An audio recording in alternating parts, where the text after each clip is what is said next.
നമസ്തേ. ഭഗവത്ഗീത രണ്ടാമത്തെ അധ്യായത്തിൽ 16-ാമത്തെ ശ്ലോകമാണ് നാസതോ വിദ്യതേ ഭാവോ നാ ഭാവോ വിദ്യതേ സതഃ ഉഭയോരപി ദൃഷ്ട്വന്ത സ്തനയോ തത്വദർശിഭിഃ. അതായത് അസത് ആയിരിക്കുന്ന ഒന്നിന് ഉണ്ട് എന്ന ഭാവം വരുന്നില്ല, സദ്വസ്തുവിനാകട്ടെ ഇല്ല എന്ന ഭാവവും വരുന്നില്ല. എന്നാൽ ഇതിനെ രണ്ടിനെയും തത്വദർശികൾ കാണുന്നു എന്ന് പറയുന്നു. ഈ ഒരു ശ്ലോകത്തെ നമ്മൾ ആധുനിക വിജ്ഞാനത്തിൻ്റെ ഭാഷയിലും ആധ്യാത്മിക ദൃഷ്ടിയിലും എങ്ങനെയാണ് മനസ്സിലാക്കേണ്ടത്? കാരണം ഇല്ലാത്ത ഒന്നിനെയും ഉള്ള ഒന്നിനെയും തത്വദർശികൾ അറിയുന്നു എന്ന് പറയുമ്പോൾ ഇല്ലാത്ത ഒന്നിനെ എങ്ങനെയാണ് അറിയാൻ സാധിക്കുക? എന്താണ് ഇതിൻ്റെ ശാസ്ത്രീയ വശം? അങ്ങയുടെ മറുപടി പ്രതീക്ഷിക്കുന്നു. നമസ്കാരം. The question our brahmachari asked in Malayalam is to explain Sloka number 16 from Bhagavad Gita, chapter number 2. That is Sankhya Yoga. Sankhya Yoga has got 72 slokas.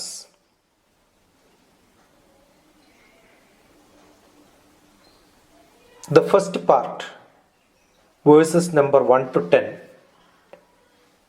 is a continuation of the previous chapter, Arjuna Vishada Yoga. As this is the second chapter, the first chapter being Arjuna Vishada Yoga, it's a continuation. He is surrendering as a disciple to Krishna, God Krishna, Sri Krishna. The next few verses from maybe 10 to 40 almost is the main karma yoga, the cause behind the grief, ignorance and the nature of each self is what is being explained. So sloka number 16 comes in that part of karma yoga, where understanding what is the main cause for our karma, associated grief, ignorance and the nature of the self. Next,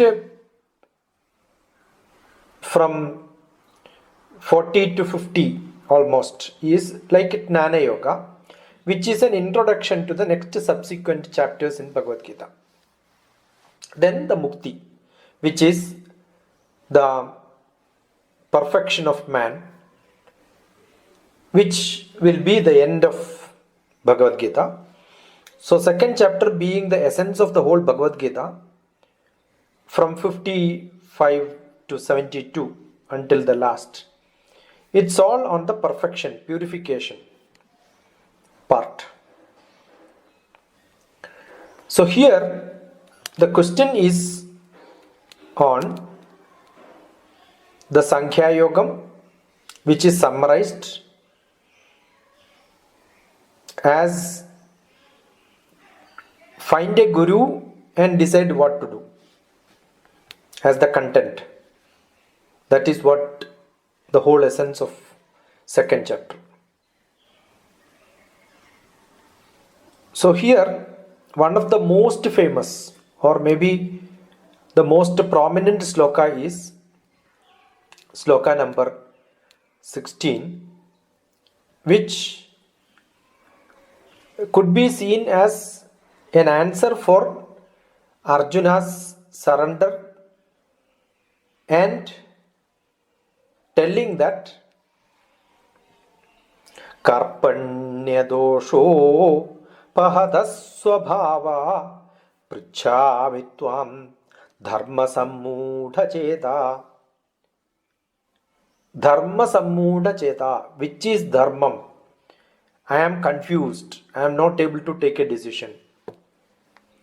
The confused to do my duty, or I have to be a disciple of yours to get that information so that my confusion will go.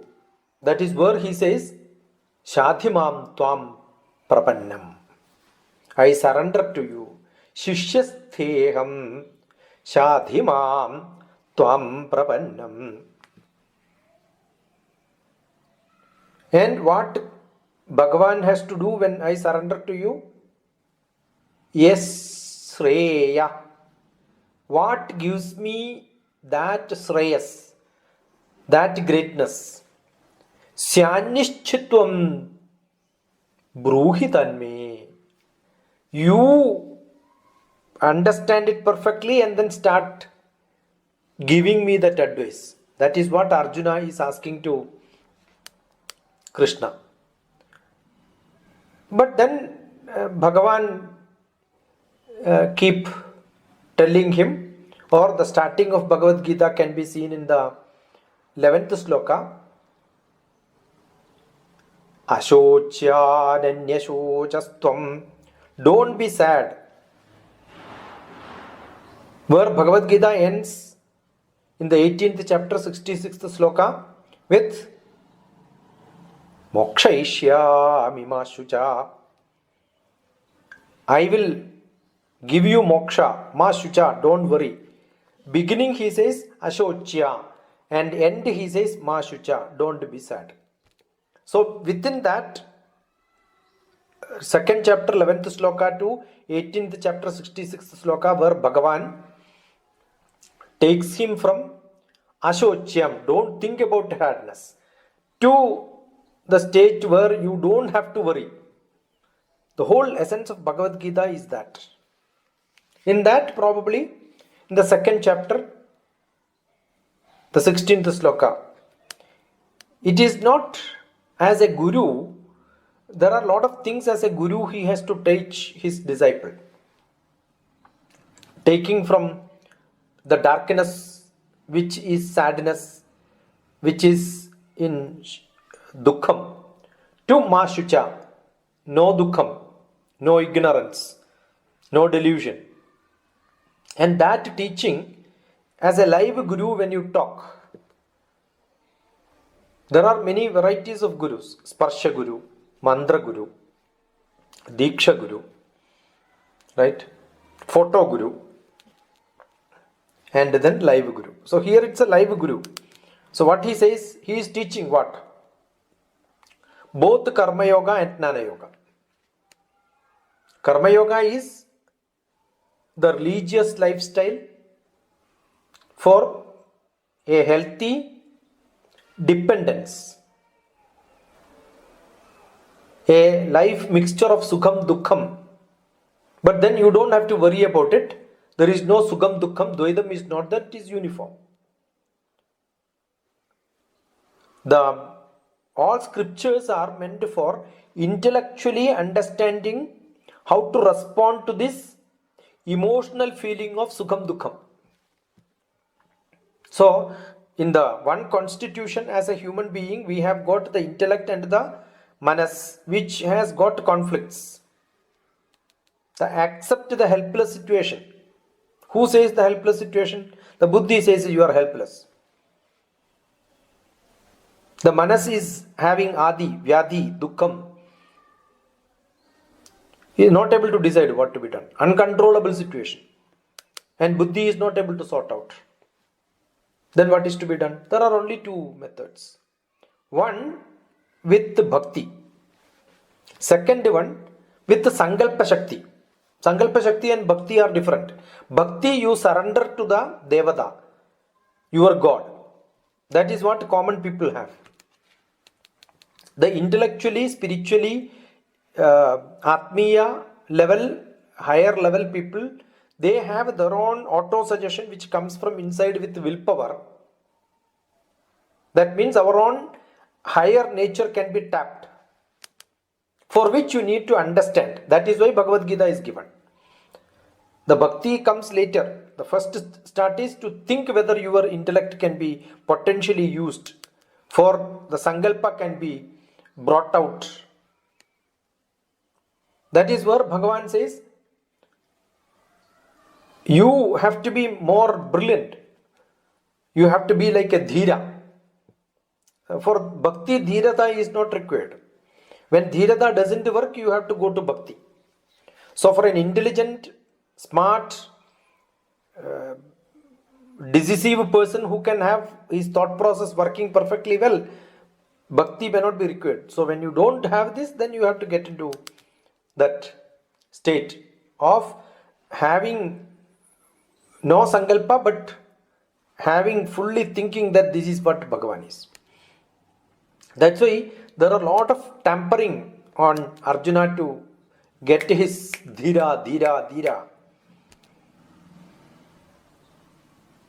The equanimity of mind, all that is samadukha sukham dhiram, dukkham sukham, everything is equal for a dhira, and behave like a dhira. That is what Bhagavan says. But that also doesn't work. Probably the reaction is not seen in Arjuna's face. As a teacher, when he looks at Arjuna, the master looking at the disciple, he is not able to see that spirit of understanding in Arjuna's face. So he says, the 16th sloka, Na sato vidyate bhavo, na bhavo vidyate sataha, ubhayorapi drishtondha. Tvana yo tattva-darśhibhiḥ. The lokam, what you are seeing as, which is a continuation of what is yesterday and what is tomorrow, you are here today. Understanding that it is not me. It is not what Krishna is telling Arjuna. Tattva-darśhibhiḥ, the philosophers, the great knowledgeable philosophers, they explain this like this. What? Explain like this, which is the transient, which is not temporary, which is not short term, for which is non-ending, and it doesn't have a start and an end. Because there is no start, there is no end. Because there is no end, there is no start. It is continuing. As an observer, as a seer, who understands the truth, knows this is continuously moving. As how you are standing there and looking at the traffic moving. That is how Chinmayananda Swami explains this. He knows the traffic is moving as long as you are outside the traffic. When you are moving with the traffic, you don't see all the vehicle moving in one direction. You are only seeing what is crossing. So you get into that Maya. Shankara and Nagarjuna explains this like you have a lamp which is lighted.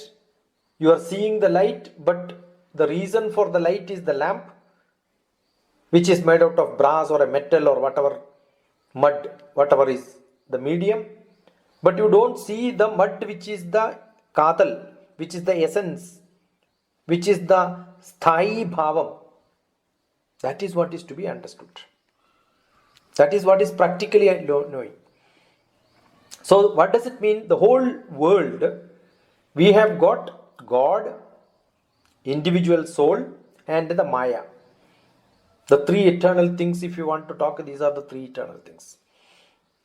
Which we get confused within ourselves. The God realized person, the saints, they look at every animal as every food, every material, every small to big creatures in the world. As the Upanishad says, all of them have same quality within them as the existing and non-existing. The Sat Bhavam and the Unma Bhavam, the Mithya Bhavam and the non-existent Bhavam. But the God doesn't call them as that. God Krishna here says it is temporary. And that will change. Your temporary nature of anything keeps changing. There is a great word, a single word, which makes the happiest person, the most unhappy person, and the most unhappy person, the happiest person. And that word is being quoted by many people as Birbal said and all that kahani, stories, which says, even this will change. Everything is under change. Now today, 2021 January 1st, when I am recording this, talking to you, we say 2020 ends and 2021 starts. What is 2020 ending and what is 2021 starting? Where is it ending? Where is it starting? It's all relative. With reference to my reference, when I am in Hyderabad, midnight 12 o'clock, 2021 starts. But then in America, it is 2020, December 31st. 2021 did not start. So your reference will tell what is starting, what is ending.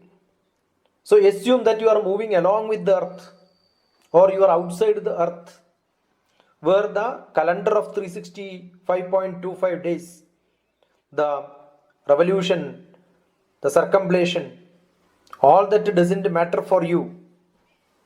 It doesn't affect, because when you are on the earth, it matters. On the earth where you are standing, it matters. There is a beginning and an ending of year. That's only conceptual. It's only sankalpa. It doesn't matter to you. So what is real and what is unreal? Understanding there is a 2020, 2021 is coming is reality. Everybody accepts it. But when everybody accepts it, you accept it because you are in that position, that place, along with the other people, they accept. But somebody else in some other part of the world will tell, no, we don't accept it, is another 12 hours to go.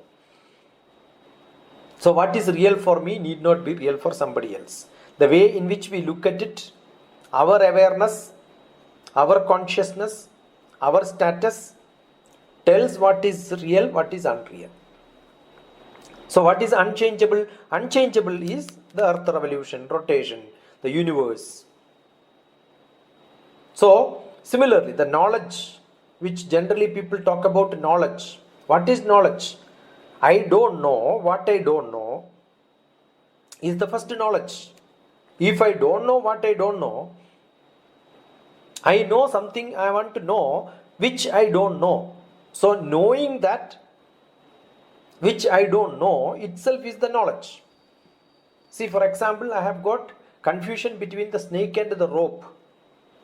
I was traveling somewhere, on the way I saw one rope which looks like a snake. I got confused whether it is a snake or a rope. That confusion is because I am not very clear. Not clear is a temporary state. What is clear is the permanent state. From the non-clear state to clear state, where is the boundary? Why do I think it is a rope? Because I know what is rope. Why do I think it is a snake? Because I know what is snake. So where is the border? The border is I am confused. I don't know whether it is a snake or a rope. That's a confusion. Knowing that I have a confusion itself is a knowledge. Knowledge of two things. I have confusion whether it is this or that. So I know this, I know that also. How do I make it clear? That is the reality. So between the real and the unreal, between the snake and the rope, whether there is no confusion, I am very clear about what I want, I think it is a rope, then I don't care. I will walk. What comes, the consequence I will see. That is the courage. And second one, if that I think it is a snake, what should I do? I'm sure, think is not there. I'm sure it's a snake. Then it's a reality. I will take a stick and then kill the snake somehow, and then get rid of that situation, throw the snake out. Even not if at all it would have been a rope, nothing wrong. Assume I thought it is a rope, and thinking that it is a rope, I am moving with a firm decision. That's a rope. I don't care. I am sure either I will circum the situation or the snake will react. That's it. So the first is a thing, and then the next is a thought. But from the thought, the thing comes. What is thought is real, unreal. The unmanifested real or manifested real in the thoughts, which is a real thought, from the unreal to the real. So things becomes thought and thought becomes things. From that thought only the things will come out. If I want to make a curd rice, I must think about curd rice first. I must make an item, I must think about the food first, then start making that. So first thought comes and then things will come out. From the things only thought will come. How do I think that I want to make this? Because I know there is something existing earlier. So the thoughts comes and goes.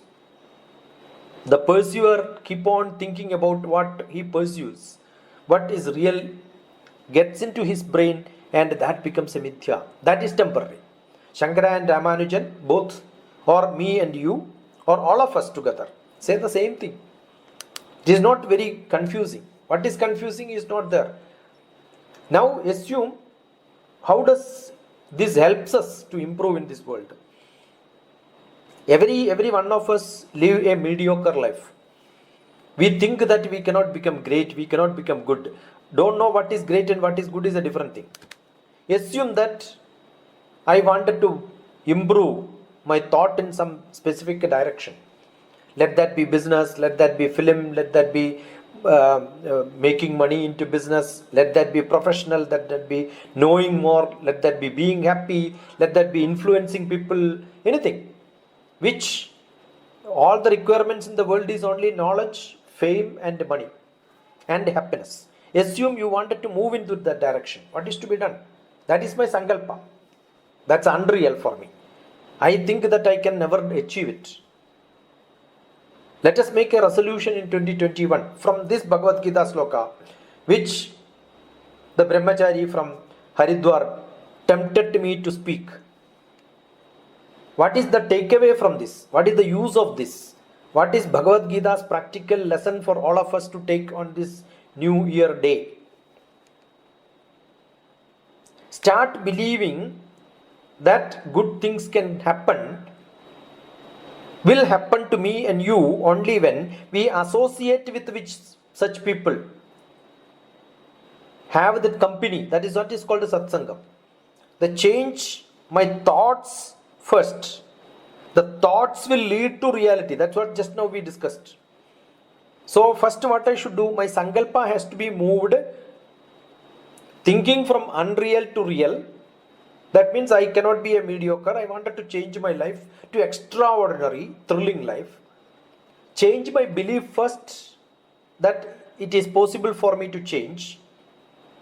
From my temporary me to a place where I wanted to fix for reality, to permanent, achieve, reach my goal. Shift me there in thought process first. Get you there to that place where I wanted to place me first. If that thoughts can be done, I started aspiring, I started inspiring myself. Aspiring, inspiring will make a change in all of us. So there is a temporary state from where I can get back into the bigger and higher space. That is what the sloka itself says. Na sato vidyate bhavo, na bhavo vidyate sata, ubhayoravi drushtwanda, tvana yos tattva-darśhibhiḥ. What is the tattva-darshi saying? From what is not there, na asato. There is nothing there. It is not there. It is not real. Vidyate bhavo. Knowing that which is not there, na bhavo vidyate sataha. Which is not there is not a situation which is available. We can create it from our thoughts. Who can create it? Those people who can see the yadharthyam, the practicability, who can see that those tattva-darshis, though they are eating the same food what everybody is eating, they are called tattva-darshis. They are called higher souls because they are able to see your vision, your thoughts can improve you to reach into a higher level. So that is what the sloka says. Your consciousness is real. Take that consciousness, object and subject, to experience the unreal, experience it in your thought process to create a real world. Pinpoint it there, because nothing is permanent, it's all temporary, it's all maya, it's there. You are not able to achieve, you are not able to see, you are not able to get that knowledge. Therefore, it is the abhavam for you, which is absence of knowledge for you. When you reach that knowledge, definitely you get that. Everything in the world is Rupa Bhava Karma Mandalam, which you create from your thought process. So we are all born and we will go. We are born and gone. That in between is the life. Between born and gone, the womb to tomb. We will take birth again. But what are all added together to us as an experience is what we think in terms of sankalpas, which we can create the real from the unreal. What is not there? Asat. Na asato vidyate bhavo. From the vidya bhavam, you create that. Na bhavo vidyate sataha. There is nothing which cannot be created from our thoughts. So there is nothingness to what is existing. What is existing to nothingness is all in terms of ubhayorapi drushtva the tva na yo tattva-darśhibhiḥ. That of that truth by the seas have been shown to us to understand it is possible. Being into that process of ending is the process of starting. What is ending? My not having knowledge to having knowledge. Not having knowledge is the end, having knowledge is the start. 2020 is the end, 2021 is the start. That is only midya, but let us live in that thought process, the sankalpa. Then the reality will come. Change will happen. And that will become acceptable and you can start moving inside the change. That is what is essentially required for us to improve.